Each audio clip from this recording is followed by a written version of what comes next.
heaven and nature sing, and heaven and nature sing, and heaven and heaven and nature.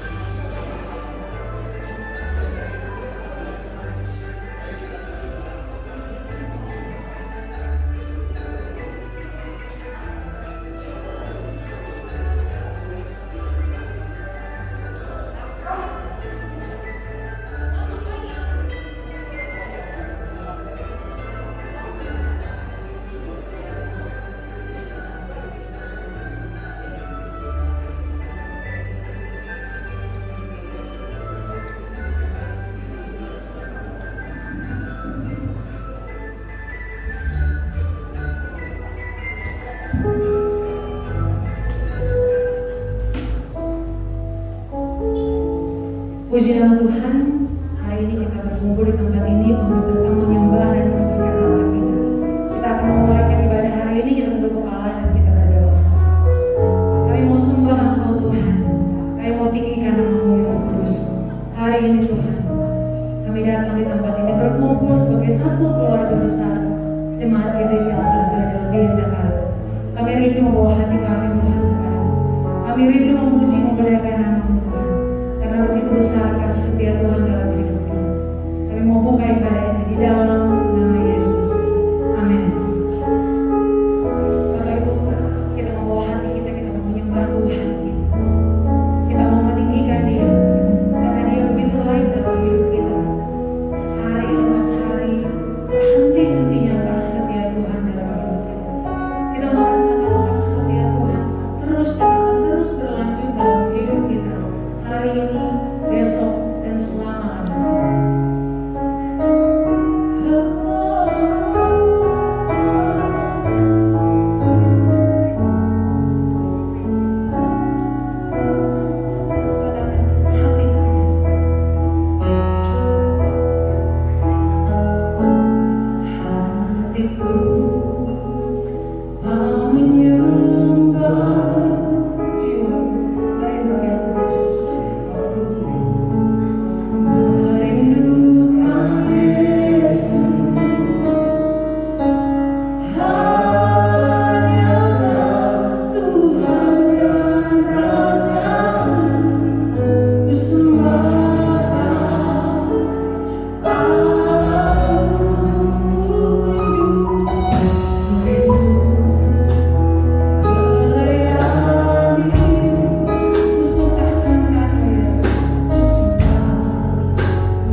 Dan Tuhan masih memberkati kita semua.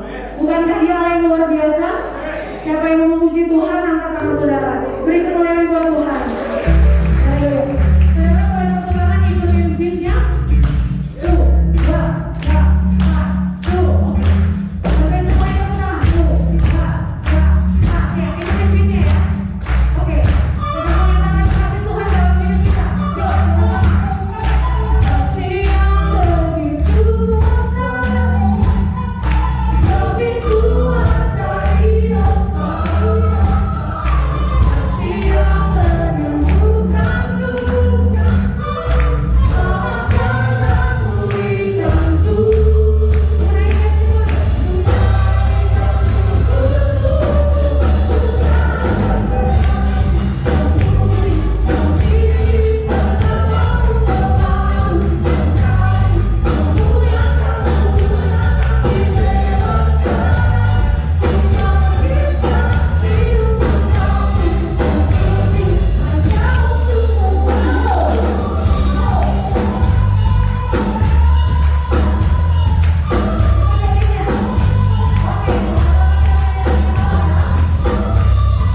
sento che ci sono.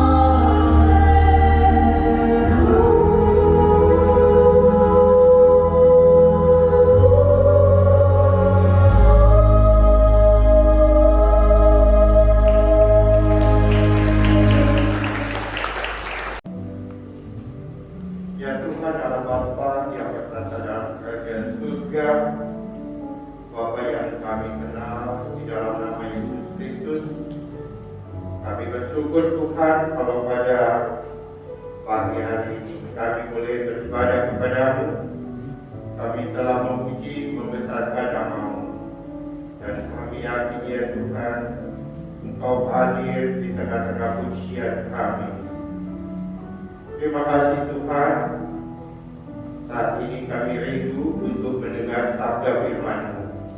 Karena firman itulah yang boleh menguatkan kami, boleh menghibur kami, dan juga boleh menghibur kami ya Tuhan. Supaya hidup kami boleh layak berkenan kepadamu. Karena kami telah menerima kasih-Mu yang begitu ajaib, kasih-Mu yang tiada hentinya, kasih-Mu yang sangat bernilai, di mana Engkau sendiri telah memikul salib untuk dosa kami, sehingga kami yang tidak bernilai karena menerima anugerah-Mu, maka kami menjadi orang tebusan dan layak untuk menerima kekekalan di dalam kerajaan surga. Selama kami hidup masih dalam dunia ini, banyak persoalan yang menghampiri kami, tetapi kami yakin Tuhan, karena penyertaan-Mu, kami boleh memperoleh kemampuan, sehingga dengan pengharapan akan keselamatan yang kekal, itulah sumber pengharapan kami yang menjadikan kami boleh tabah dan layak menjalani hidup kami di tengah-tengah dunia yang tidak menentu ini. Karena kami yakin percaya Tuhan, janji-Mu tak pernah berubah dari dulu, sekarang, sampai selama-lamanya. Terima kasih Tuhan, Engkau kiranya mau membimbing hikmat hamba-Mu ini, sehingga apa yang diperkatakan biarlah hanya datang daripada-Mu, dan juga jemaat-Mu di tempat ini, biarlah Kau bukakan hati sehingga mereka dapat menerima berkat firman. Terima kasih Tuhan, kami siap untuk menerima sabda firman-Mu.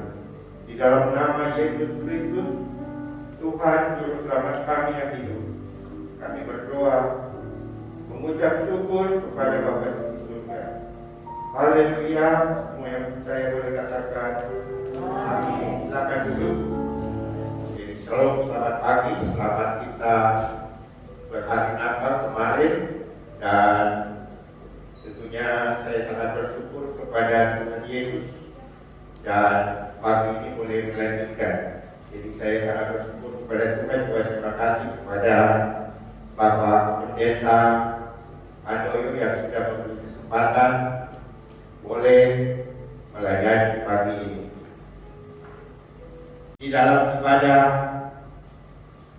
pada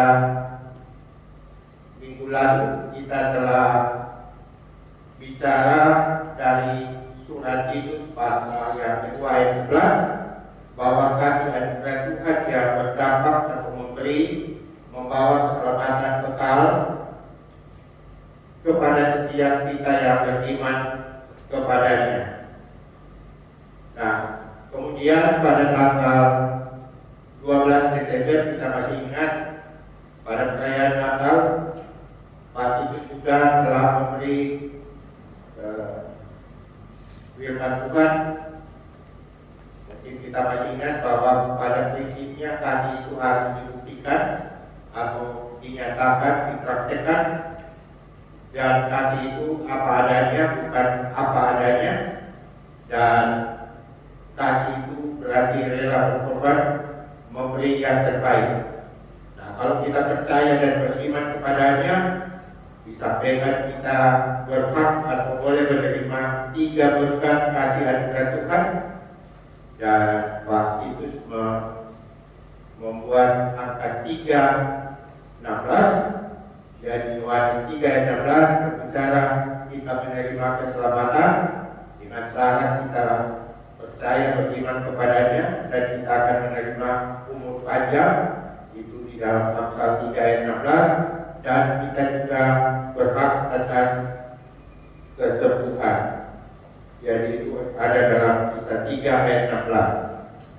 Nah, harus kita ingat bahwa keselamatan itu adalah janji Tuhan yang sifatnya umum, asal kita percaya boleh kita terima.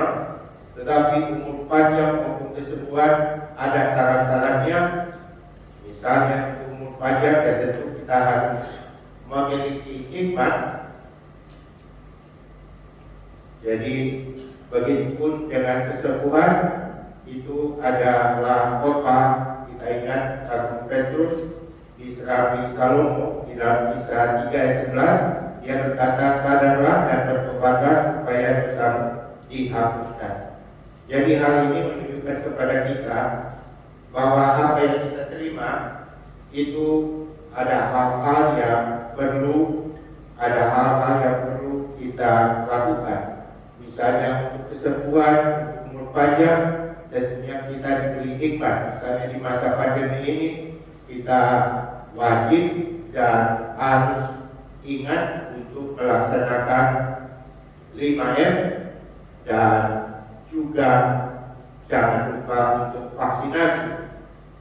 Nah, kemudian Pak Stevi ini memberi kita pada tanggal 19 Desember minggu yang lalu, dan dalam closing statement disampaikan oleh Pak Stevi di dalam Yohanes 12 ayat 7 bahwa engkau ini harus berbalik kepada Allah, peliharalah kasih setia dan hukum, serta nantikanlah Allah senantiasa.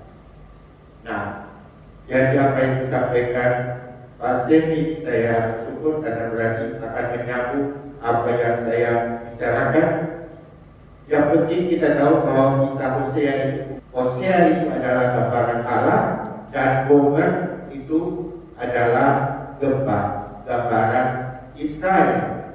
Sebab kalau kita terjemahkan Hosea ini sebagai kita, maka alangkah celakanya kalau tiba-tiba kita bilang kepada anak kita, kamu pergi kawin dengan wanita WTS yang kita sudah tahu metaboron, lalu kemudian nanti dia setelah punya anak satu, lalu keliling-keliling menghilang kembali ke kubangan seperti yang dikatakan Mas Devi.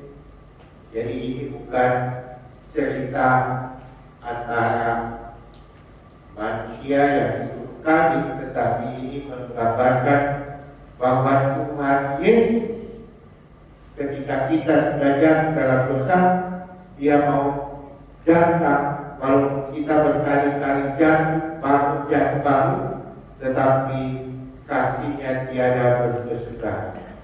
Sebab itu di dalam kitab Hosea, esensi kitab Hosea kita harus membaca di dalam Hosea pasal yang ketiga ayat yang 5. Sesudah itu orang Israel akan berbalik dan akan mencari Tuhan Allah mereka dan Daud raja mereka. Mereka akan datang dengan kebenaran kepada Tuhan dan kepada kebaikannya pada hari-hari yang terakhir. Nah, di sini kita melihat berbalik mencari Tuhan dan Allah mereka dan Daud raja mereka. Padahal ketika Hosea ini hidup, Daud sudah lama mati. Jadi yang dimaksud dengan Daud raja mereka adalah keturunan daripada Daud, yaitu Yesus Kristus. Itulah pokok yang menjadikan kenapa umat Israel itu pada akhirnya harus mencari kepada Yesus. mengapa kita yang harus mencari dan menyembah Yesus. Oke? Nah, bulan lalu kita masih ingat kita sudah bicara tentang anugerah Tuhan yang membawa kita kepada keselamatan. Jadi ini adalah sudah terjadi ketika kita percaya, maka kita memiliki hak atas keselamatan.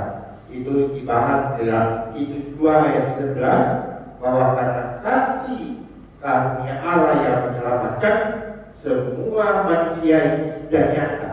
Sudah nyata artinya finish. Kita tidak persoalkan lagi apakah keselamatan kita masih antara yes dan tidak. Keselamatan kita bukan seperti masih mudah-mudahan. Kita pasti sudah selamat. Nah, di dalam 2 Timotius 1 ayat 9 dan 10, Dialah yang menyelamatkan kita dan memanggil kita dengan panggilan kudus, bukan atas perbuatan kita, melainkan berdasarkan maksud dan kasih karunia-Nya sendiri yang telah dikaruniakan kepada kita dalam Kristus Yesus sebelum permulaan zaman. Artinya sebelum kita lahir, maka Yesus sudah merencanakan kita untuk boleh menerima keselamatan.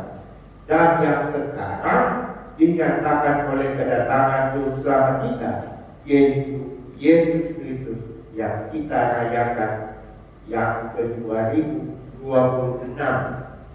Karena Yesus lahir 6 atau 5 BC. Jadi berarti sekarang kalau dianggap 5 BC, maka sekarang sudah tahun yang ke-2026. Nah, Yesus inilah yang telah mengatakan kuasa maut mendatangkan hidup yang tidak dapat binasa. Jadi Tuhan Yesus sudah melakukan dan memberi yang terbaik untuk kita. Kasih anugerahnya sudah membawa keselamatan bagi setiap umat manusia yang mau percaya kepadanya. Dan kasih anugerah Tuhan ini diwujudkan dalam pribadi Yesus yang kita kenal. Dia ingin menyelamatkan seluruh umat manusia lewat pengorbanannya, tebusannya di atas kayu salib. Nah, Dia mau mengasihi, mengampuni dan memberkati kita. Karena kasih-Nya, Dia sudah memberi yang kita yang terbaik. Jadi tidak ada lagi yang terbaik selain pada Yesus sendiri naik di atas kayu salib. Itu sebabnya kalau kita lihat kepada Hosea, maka Yesus itu, Tuhan itu mengasihi kita, kasih-Nya itu sungguh sangat ajaib, tidak masuk di akal. Biasanya orang mengasihi seseorang kalau dia berbuat baik, tetapi justru ketika kita tidak berbuat baik, Yesus datang. Dia datang untuk menebus kita, dan kasih-Nya tidak ada henti-hentinya. Jadi ketika kita mungkin keliru berbuat dosa, Dia tidak kehilangan kasih-Nya. Dia tidak mendendam kita seperti manusia kalau kita sudah mengasihi Dia, tetapi kemudian Dia melanggar janji. Misalnya suami istri melanggar janji, maka mungkin istri bilang, saya boleh mengampuni tetapi tidak melupakan. Tetapi di sini kita melihat di dalam yang diceritakan oleh Pak Steve di minggu yang lalu, Hosea digambarkan Tuhan, istri yang pelacur diambil dari istri, sudah keliling-keliling tetapi masih juga dia berusaha untuk ambil kembali. Sudah memiliki 2 anak di luar nikah, tetapi Tuhan bilang, kelihatannya dia sudah diremehkan. Dia disuruh bayar supaya wanita istrinya itu tidak di tidak diremehkan oleh pasangan pilnya, pria idaman lain itu. Dan bahkan ketika istrinya pun sudah dijual sebagai budak. Kita tahu zaman itu kalau budak itu ditelanjangi di atas paku untuk dijual, ditelanjangi. Tetapi kemudian Hosea masih mau untuk menebus dengan 15 sikal dan 1,5 jelajah. Nah, apa istilahnya? Ini menunjukkan bahwa Tuhan kita yang digambarkan oleh Hosea ini, Yesus itu sungguh-sungguh luar biasa kasih. Tiada ada hentinya, kekal kasih, dan Dia bayar seperti Hosea membayar dengan seluruh harta bendanya. Maka kita melihat Yesus sebagai Allah yang maha besar, maha tinggi, maha kudus.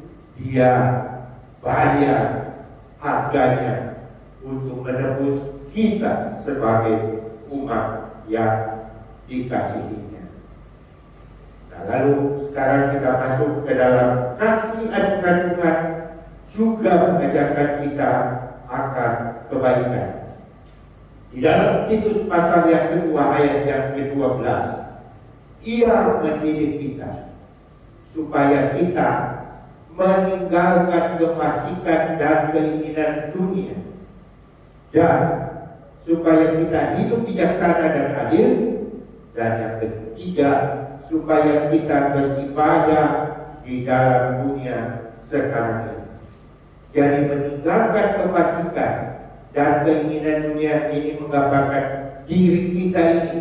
Kita harus punya kemampuan untuk self control supaya tingkah laku kita bisa baik, dan supaya kita hidup bijaksana dan adil. Ini menggambarkan sikap kita kepada tetangga kita, kepada saudara kita, istri kepada suami, suami kepada istri, orang tua kepada anak, anak pun kepada orang tua, sehingga hidup ini menjadi hidup yang harmoni, yang bisa menggambarkan bahwa Yesus itu ada dalam hati kita, ada dalam perilaku kita.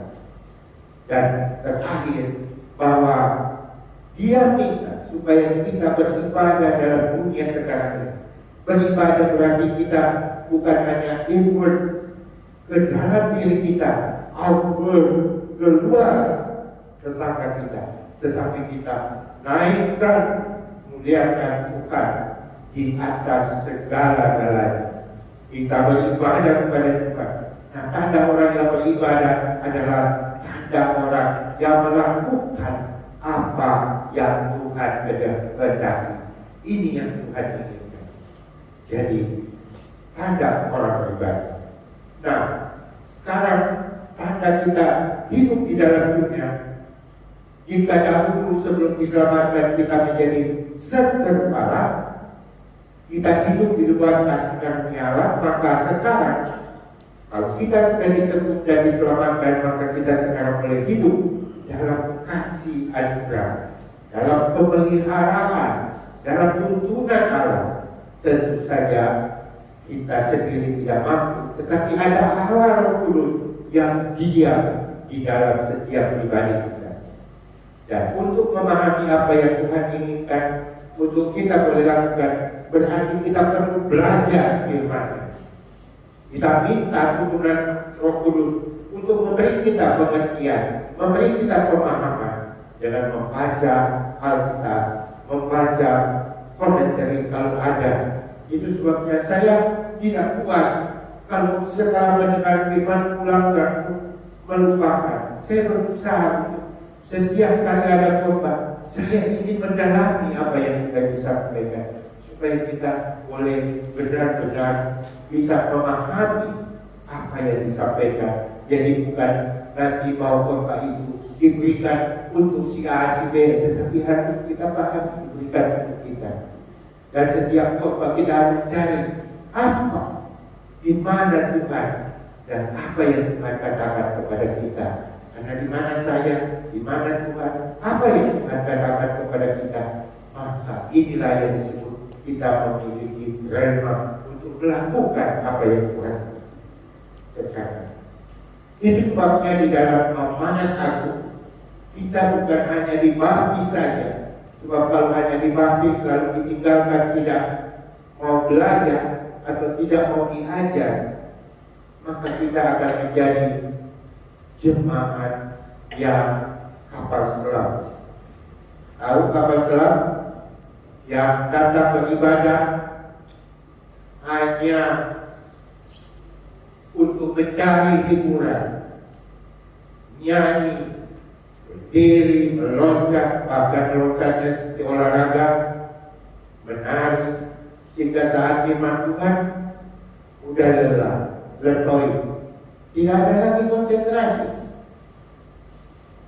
Banyak jemaat maunya dengan khotbah, maunya singkat dan lucu saja. Dia bilang soalnya sudah jenuh di rumah, jadi ke gereja mau cari hiburan. Maka pelawak-pelawak komedian itu galak sekali di dalam gereja. Padahal kalau kita mau ke gereja, kita berdiri di depan kaca, mengatur alis, mengatur bulu mata, ya. Untuk sekarang pakai masker, jadi nggak perlu lagi lipstiknya. Itu bisa berjam-jam. Kita nonton drama Korea, padahal drama yang paling hebat bukan drama Romeo dan Juliet, tetapi drama Gomer dan Hosea. Hosea dan Gomer itulah drama yang paling terhebat yang dicatat di dalam Alkitab. Bukan drama Korea. Banyak kita melihat di gereja pemain musik. Jadi ini tentunya nggak di gereja kita. Banyak pemain musik, real singer, dancer. Begitu saatnya firman Tuhan kan keluar, banyak ganti pakaian, beristirahat, minum dulu, merokok.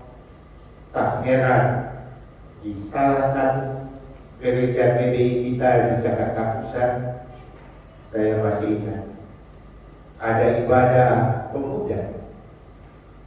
Seselesai ibadah, pemain musik itu menghilang.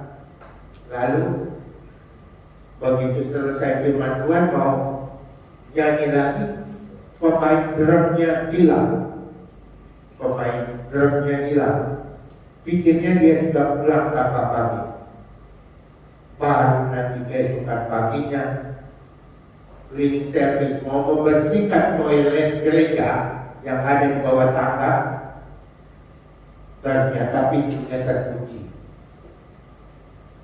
Ketok-ketok tidak ada yang menyambut. Lalu pintunya didobrak, dibuka paksa. Begitu dibuka paksa, ternyata pemain drumnya itu ada jarum nancap di sini. Sudah OD, overdosis, sudah kembali ke Yerusalem baru.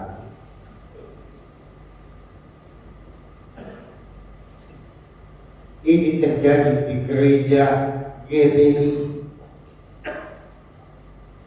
bukan di gereja yang lain. Ada juga yang datang ke gereja hanya untuk motivasi berbisnis. Bisnis apa? Arisan, MLM, mencari mangsa, karena sasaran paling adalah di gereja.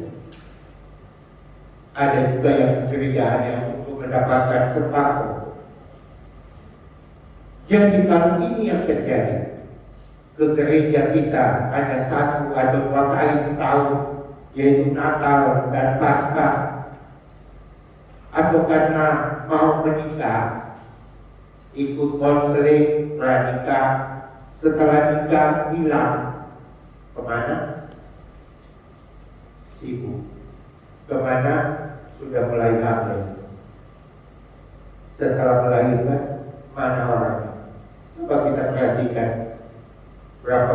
yang dilayani Bapak Gembala sini untuk menikah, tetapi sesudah itu tidak ada. Nah, kalau ini yang terjadi, bagaimana pemahaman Alkitab kita? Paling-paling setingkat anak sekolah minggu. Kalau ditanya, kenapa persembahan kain tidak diterima Tuhan? Oh, karena dia kasih apelnya itu ada ular. Mana ada di Alkitab tulis bahwa kain mempersembahkan buah-buahan? Dia juga mempersembahkan yang terbaik, bukan yang ada ularnya. Tetapi kenapa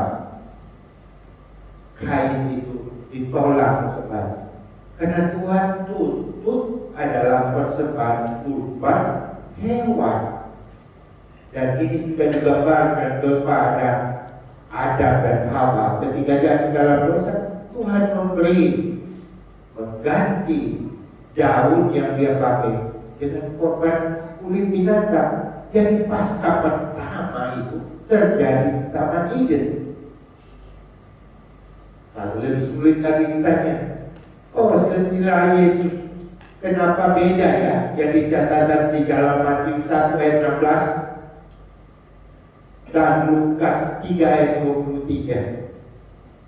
Anda pernah mencoba memperhatikan ada perbedaan silsilah Yesus yang kemarin diceritakan oleh Pak Frans itu di dalam Matius 1 ayat 16 Yakub adalah ayah Yusuf, tetapi di dalam Lukas 3 ayat 23 dikatakan bahwa Heli adalah ayah Yusuf. Jadi ada Yakub adalah ayah Yusuf dan Heli adalah ayah Yusuf. Nah, bagaimana kalau kita ditanya Yusuf yang mana yang benar? Apakah anaknya Yakub ataukah anaknya Heli? Nah, kalau kita nggak belajar, bagaimana kita bisa menjawab hal ini? Jadi ini menjadi pokok renungan kita, supaya kita jangan sampai punya motif hanya kalau kecil bahagia dimanja, muda bermulia-mulia, tua kaya-raya, lalu nanti mati masuk surga. Surga yang mana? Silakan menjawab. Banyak gereja di Eropa saat ini sudah beralih fungsi jadi museum, toko, jadi showroom, atau dibeli dan digunakan sebagai tempat ibadah pemeluk agama yang lain. Coba kita lihat Barcelona. Kalau disebut Barcelona, orang cuma ingat apa? Klub Barca, El Barca, sepak bola ya, yang lawannya El Madrid. Nah, di Barcelona itu ada satu gereja katedral. Gereja ini sudah bukan lagi tempat beribadah, tetapi hanya menjadi museum. Kalau mau masuk ke situ, kita beli tiket masuk, lihat peninggalan-peninggalan, karena gereja ini dibangun antara tahun 1298 sampai 1417. Kita hanya nonton aja. Lalu orang-orang yang datang ke situ, apakah mereka datang beribadah? Kalau bukan hanya sebagai museum, mereka datang ke situ hanya untuk dancing. Tahu? Kalau kita ke Barcelona, mereka dansa yang namanya sardana. Lagi, Anda lihat ini, dia bukan itu kakaknya ini, tetapi hanya untuk dancing. Nah, kalau ini yang terjadi, mau apa? Coba lihat, begitu gembira mereka berdasar.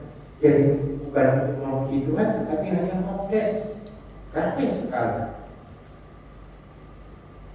Padahal di gereja ini adalah gereja yang besar yang sudah dibangun memperingati Rasul Yakobus, ya, yang dikatakan sebagai tokoh yang mengembangkan Injil ke Spanyol, dan dia mati martir di sana pada 44 tahun sesudah Masehi. Yakobus yang besar. Jadi Yakobus masih ingat anak Zebedeus yang ibunya bilang kalau nanti di surga dia mau tempatnya di samping Yesus, dia mau mengatur Yesus.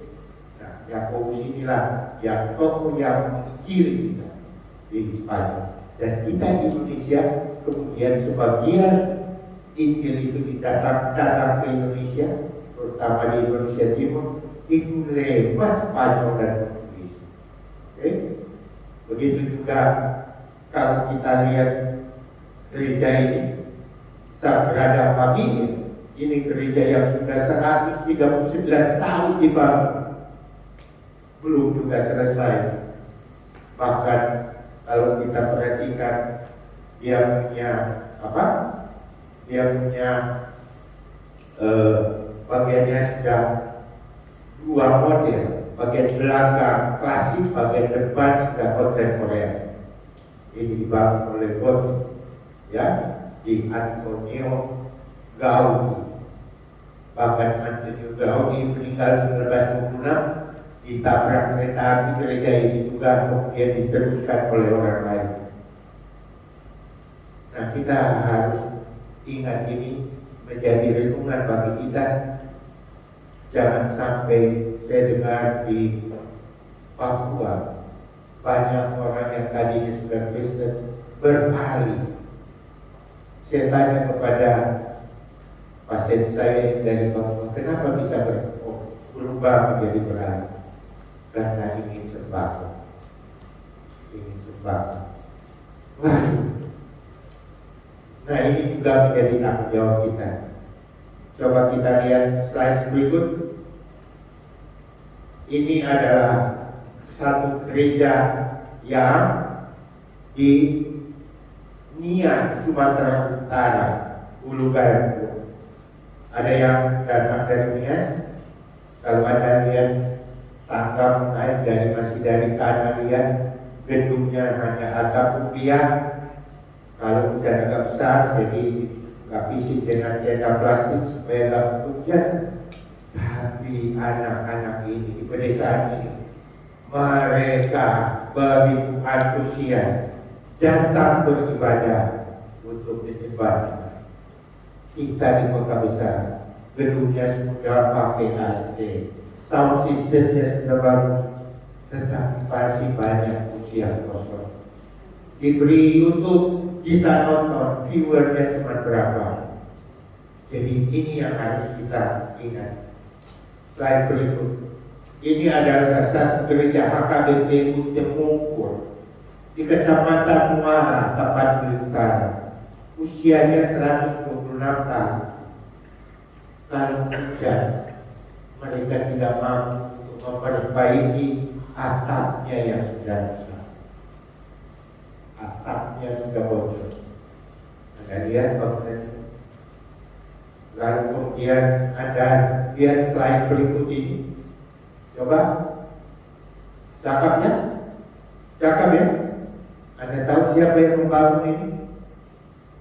Yang memperbaiki bukan jemaat setempat, bukan juga jemaat dari kota-kota lain yang membangun, tetapi yang membangun ini adalah Yayasan Suci Sumatera Utara. Mereka tidak peduli agamanya apa, dia lihat ada kebutuhan jemaat yang sering terjadi, mereka mau mengkaji. Ya, mudah-mudahan setelah nanti tahun 2022 kita punya LED ini, kita punya apa? Power mesin ini. Mudah-mudahan katanya sudah ada rencana mau ganti dengan LED. Kalau enggak akan kurang. Ya, saya dengar dari panitia Natal sudah ada rencana untuk mengganti. Nah, tujuan penulisan di dalam surat Titus tidak lain adalah di dalam Titus 1 ayat yang pertama adalah untuk memelihara iman orang-orang pilihan Allah dan pengetahuan akan kebenaran seperti yang nampak dalam ibadah kita dan berdasarkan pengharapan akan hidup yang kekal.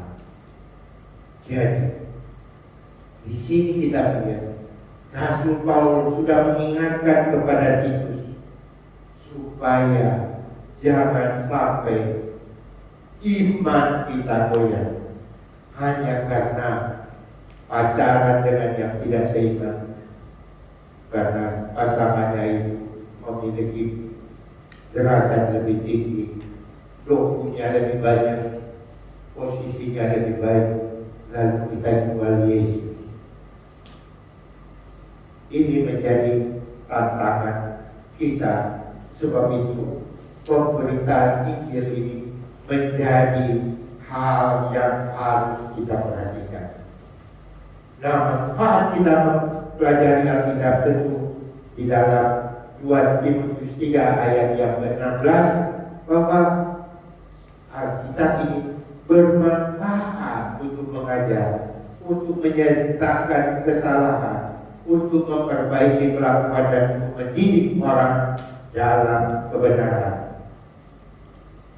Nah, Roma pasal 6 ayat 1 berkata, jika demikian, apakah yang hendak kita katakan? Bolehkah kita bertekun dalam dosa supaya semakin bertambah kasih karunia? Karena kita kadang-kadang pikir ketika kita berdosa Tuhan memberi karunia kepada kita. Kalau begitu, ada yang bilang, kalau begitu kita bikin banyak dosa, bikin banyak kesalahan, supaya karunia makin banyak. Tetapi Rasul Paulus mengingatkan, sekali-kali tidak. Bukankah kita telah mati dan bagi dosa? Bagaimana kita masih dapat hidup di dalamnya? Sebab itu, Efesus 2 ayat 10 bilang, karena kita buatan Allah diciptakan dalam Kristus Yesus untuk melakukan pekerjaan yang baik yang dipersiapkan Allah sebelumnya. Ia mau supaya kita hidup di dalamnya. Jadi kita hidup di dalam kasih karunia Allah, berarti kita hidup mengendalikan diri. Kita hidup bersahabat dengan tetangga, dengan kasih kepada saudara, kepada anak-anak, kepada orang. Inilah yang dituntut ketika kita sudah menerima kasih Allah. Jadi kasih anugerah Allah bukan hanya sekedar menyelamatkan kita, tetapi ada banyak hal kebaikan yang dikerjakan dan diajarkan Tuhan lewat kasih anugerah keselamatan. Kasih karunia-Nya mengajarkan kita bagaimana cara kita hidup untuk menjalani kehidupan yang lebih baik, dan juga untuk mengatasi bagaimana cara untuk kita mengatasi nafsu duniawi dan menjalani kehidupan yang kudus. Inilah yang Tuhan minta daripada kita. Dan Tuhan untuk supaya kita mampu melaksanakan itu, Dia memberikan kita karunia, Dia memberikan kita talenta supaya kita mampu. Tapi kalau talenta yang Tuhan berikan tidak kita manfaatkan hormat dan kemuliaan Tuhan, maka karunia itu pasti akan berlalu, akan hilang dari kita. Nah, kalau kita menyadari ada hal ini, maka dengan prinsip ini menjadikan kita perlu harus selalu bergantung dan berharap kepadanya di setiap saat. Dan semakin kita menyadari hal ini, menjadikan kita semakin kuat, semakin sanggup untuk mengatasi segala tantangan persoalan kita. Tanpa kasih anugerahnya, kita pasti tersesat. Kita harus bergantung kepadanya dari waktu ke waktu. Kita tak akan sanggup hidup tanpa kasih anugerah Allah. Amin. Sebab itu Rasul Paulus ketika dia diuji, ada sakit, dia bilang dia sudah berdoa 3 kali kalau boleh Tuhan cabut kesakitannya, duri dalam dagingnya. Tapi Tuhan bilang, cukuplah kasih karunia bagimu. Sebab justru dalam kelemahan kuasa menjadi sempurna. Jadi itu yang jadi kita. Jadi kalau kita lihat ini, melalui kelemahan kita akan menerima kasih anugerah Tuhan untuk menjalani kehidupan sehari-hari. Hanya ketika kita turun, kita akan terangkat naik dan menerima kasih karunia. Hanya ketika kita merendahkan diri di hadapannya, mengakui betapa berdosanya kita sebenarnya, barulah kita akan menerima kasih karunia-Nya untuk menjadi orang yang lebih baik. Efesus 5 ayat 1 dan 2. Sebab itu jadilah penurut Allah seperti anak-anak yang kekasih, dan hiduplah di dalam kasih, sebagaimana Kristus juga telah mengasihi saudara dan telah menyerahkan dirinya untuk kita sebagai persembahan dan korban yang harum bagi Allah. Sebab itu kita jangan takut untuk memberi atau kehilangan sesuatu. Sebab sesungguhnya Tuhan sudah menyediakan yang jauh lebih besar, yang jauh lebih bermanfaat untuk mengganti yang kita berikan atau yang hilang. Anda lihat gambar ini menggambarkan si anak kecil diminta bonekanya, dia nggak mau kasih. Padahal kalau boneka kecil dikasih, Tuhan mau menukar dengan bentuk boneka yang lebih besar, yang lebih baik, lebih bermanfaat. Jadi inilah kehidupan kita. Kadang-kadang kita diberkati, tetapi kita menjadi pelit, kita menjadi pikir, ini berkat Tuhan kita kasih, harus kita pakai sendiri. Padahal berkat itu diberikan supaya kita mampu untuk memberi, untuk melayani sesama, tetapi terlebih juga untuk melayani Tuhan. Dan di dalam Galatia 5 ayat 22 dan 26 kita melihat ada buah roh yang menunjukkan kita sudah menerima kasih karunia Tuhan. Jadi ada kasih, sukacita dan damai sejahtera. Ini mengatur hubungan kita dengan manusia. Dan kesabaran, kemurahan dan kebaikan ini mengatur hubungan kita dengan sesama kita.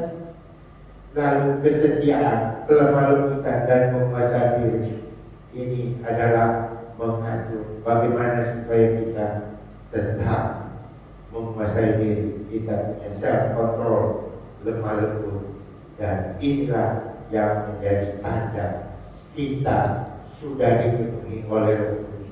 Jadi kepenuhan Roh Kudus jangan dianggap kalau kita sudah mampu berbahasa roh lalu ini sudah tandanya kita dipenuhi Roh Kudus. Tapi tanda orang yang dipenuhi Roh Kudus adalah orang yang memiliki karakter seperti Kristus, memiliki kasih, sukacita, damai sejahtera dan seterusnya. Sebab itu Tuhan bilang, kasihilah Tuhan Allah dengan segenap hatimu, dengan segenap jiwa, dengan segenap kekuatan, dan dengan segenap akal budi, dan kasihilah sesama manusia seperti dirimu sendiri. Jadi ini menjadi pokok renungan kita untuk poin yang kedua, bahwa kita setelah menerima kasih karunia Allah mau ditrain, mau dilatih, mau dididik supaya meninggalkan kefasikan kita, keinginan duniawi kita, supaya kita hidup bijaksana, adil, dan akhirnya supaya kita mampu beribadah di dalam dunia sekarang ini. Kita cepat dengan poin yang ketiga, karena ini juga sudah banyak dibahas. Kasih anugerah Tuhan memberi kita pengharapan. Pengharapan Titus 2, ya, surat Titus. Jadi bukan 2 Titus, tapi Titus 2 ayat 13 dan 14. Dengan menantikan penggenapan pengharapan kita yang berbahagia dan penyataan kemuliaan Allah yang maha besar dan Juru Selamat kita Yesus Kristus yang telah menyerahkan dirinya bagi kita untuk membebaskan kita dari segala kejahatan dan untuk menguduskan bagi dirinya satu umat yang kepunyaannya sendiri yang rajin berbuat baik. Jadi harapan kita sebagai orang percaya adalah kedatangan Yesus untuk kedua kalinya. Ada amin? Ada amin? Kalau amin, misalnya Tuhan Yesus datang nanti malam, ada amin juga? Hah? Bisa amin gak? Doa Bapa kami, datanglah kerajaan. Jadi sebagai umat yang percaya kalau kita sini sudah benar-benar beriman kepada Kristus, Tuhan mau datang kapan saja, puji Tuhan. Dan kalau boleh Tuhan datang sebelum kita selesai dalam dunia ini. Jadi jangan sudah wafat baru Tuhan tiba-tiba sang kekal berbumi, lalu kita harus tetap selalu siap-siaga. Nah, kalau ini yang kita lakukan, maka kita berarti Tuhan bisa datang kapan saja. Tak ada yang tahu. Kalau dia datang nanti malam, nanti sore, kita sudah siap. Atau mungkin Tuhan belum datang, tetapi tiba-tiba Tuhan sudah panggil kita. Apakah kita siap atau tidak? Kalau kita sebagai orang percaya, kita harus siap. Dan tapi kalau kita masih hidup di dalam dunia ini, kita meyakini banyak orang belum memiliki pengharapan yang sama yang kita miliki, karena mereka belum memiliki Yesus. Mereka belum mengenal Dia sebagai penyelamat mereka. Sebab itu, maka kita perlu untuk aktif di dalam pemikiran. Tanpa Yesus, mereka kita tidak memiliki banyak pengharapan dalam hidup ini. Kristus itulah batu yang kokoh tempat kita berdiri. Tanah lainnya adalah tanah yang pasir yang akan tanpa keyakinan di masa yang depan, berarti tidak ada kekuatan di masa sekarang. Dan ini akan terjadi dengan mereka yang tidak percaya kepada keselamatan dalam Kristus. Mereka belum memiliki harapan akan masa depan yang lebih baik. Mereka belum memiliki kekuatan untuk kehidupan sehari-hari. Inilah tugas kita untuk memberitakan ini. Kalau kita mau memberitakan Injil benar lewat sikap perbuatan kita, tetapi kita juga harus paham. Jangan sampai kita buta pemahaman akan Alkitab, sehingga kita menjadi anak TK masih tidak mau untuk bersaksi. Amin. Nah, di dalam 1 Yohanes 1 ayat 7, tetapi jika kita hidup dalam terang sama seperti Dia ada di dalam terang, maka kita beroleh persekutuan dengan yang lain, dan darah Kristus anaknya itulah yang menyucikan kita daripada segala dosa. Dan sebagai pengharapan setiap umat Tuhan itu di dalam Yohanes 17a ayat 24, ya Bapa, aku mau supaya dimanapun aku berada, mereka juga berada bersama-sama dengan aku. Mereka telah Engkau berikan kepadaku, agar mereka memandang kemuliaan yang telah Engkau berikan kepadaku, sebab Engkau telah mengasihi aku sebelum dunia dijadikan. Ini adalah jaminan dalam doa Yesus yang dipanjatkan di dalam Yohanes 17. Yohanes 17 paragraf pertama, Yesus berdoa untuk dirinya sendiri. Paragraf yang kedua, dia berdoa untuk murid-muridnya yang ada pada saat itu. Dan paragraf yang terakhir, dia berdoa untuk saudara dan saya yang menjadi umatnya, kepunyaannya lewat pemberitaan Injil. Jadi ini ada satu jaminan yang menjadikan kita pasti diberkati, pasti ada harapan untuk ke surga. Kolose 3, Kolose 1 ayat 7 bilang, kepada mereka Allah mau memberitahukan betapa kaya dan mulianya rahasia itu di antara bangsa-bangsa, yaitu Kristus ada di tengah-tengah kita. Kristus adalah pengharapan akan kemuliaan. Musik boleh maju, kita akan akhiri. Ya. Jadi kalau seorang bekerja 8 jam sehari, dia boleh menerima upah sehari yang adil. Untuk waktunya itu adalah bagai upah gaji. Ketika seseorang bersaing dengan lawan tandingnya dalam pertandingan, menerima piala kemenangan untuk penampilannya, seperti sepak bola kita ya, sudah mau masuk final, ini adalah hadiah.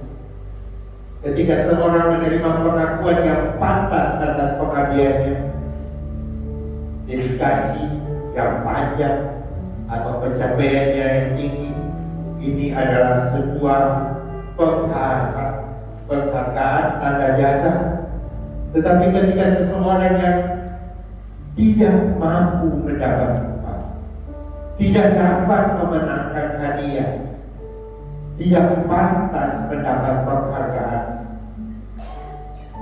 namun tetap saja menerima hadiah itu, maka ini adalah gambaran menerima hadiah yang terbaik tentang perkenaan Tuhan yang seharusnya kita tidak layak untuk kita terima.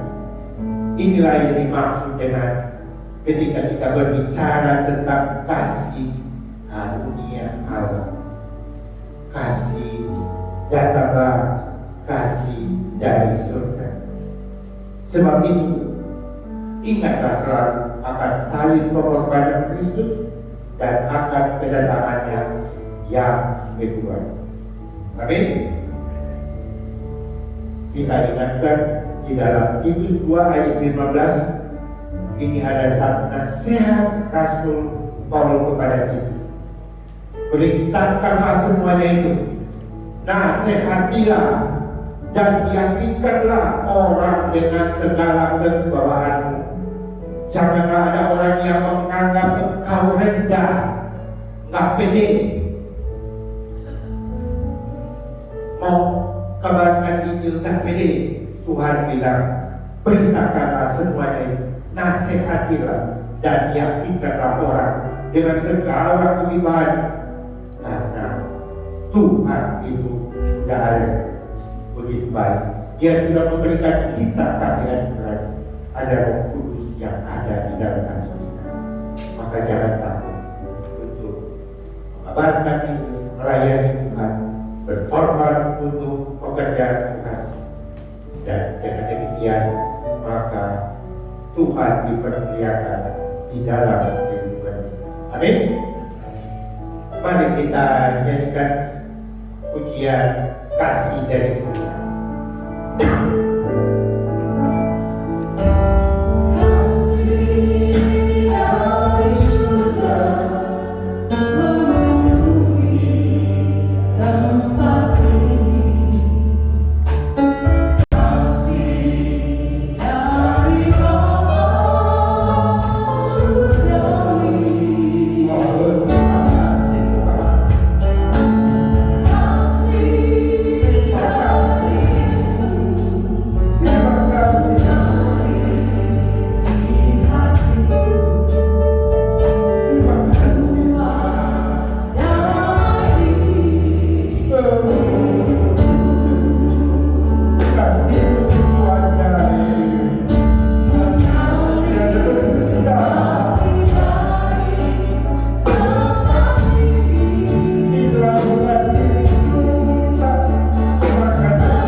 yang kami boleh sapa dalam nama Yesus Kristus.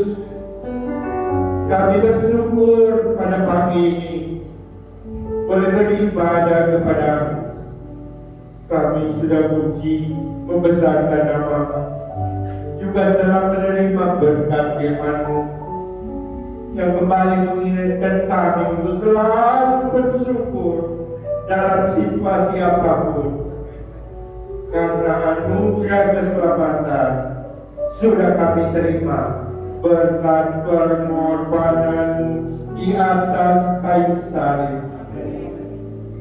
Kami juga diingatkan supaya tetap berupaya ya Tuhan untuk hidup benar, lakukan kebaikan yang Tuhan inginkan sesuai dengan firman-Nya, supaya kami tetap sungguh-sungguh beribadah, memuliakan Tuhan dalam setiap aspek kehidupan kita.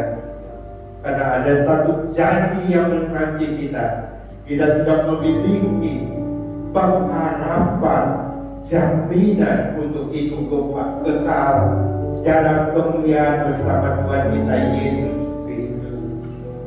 Biarlah Tuhan firman yang sudah kami dengar boleh Tuhan meneraikan untuk kami boleh lakukan dengan tuntunan kuasa Roh Kudus.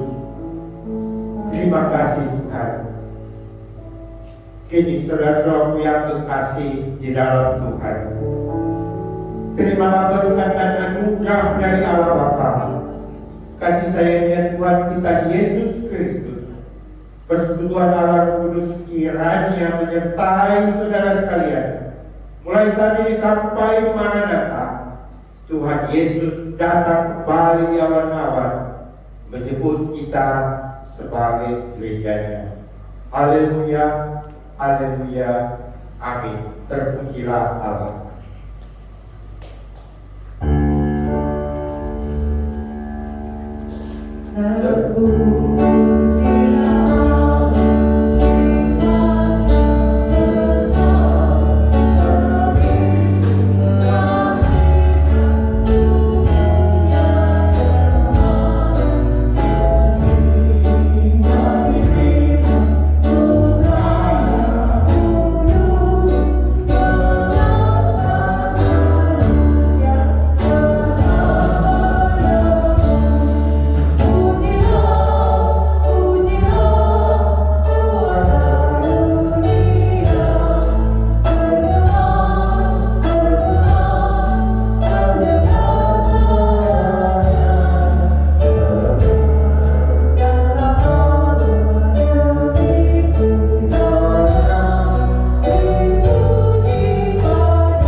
Biarlah berkat Tuhan kita bawa pulang dan sampai jumpa pada ibadah yang akan datang. Puji Tuhan, Tuhan memberkati.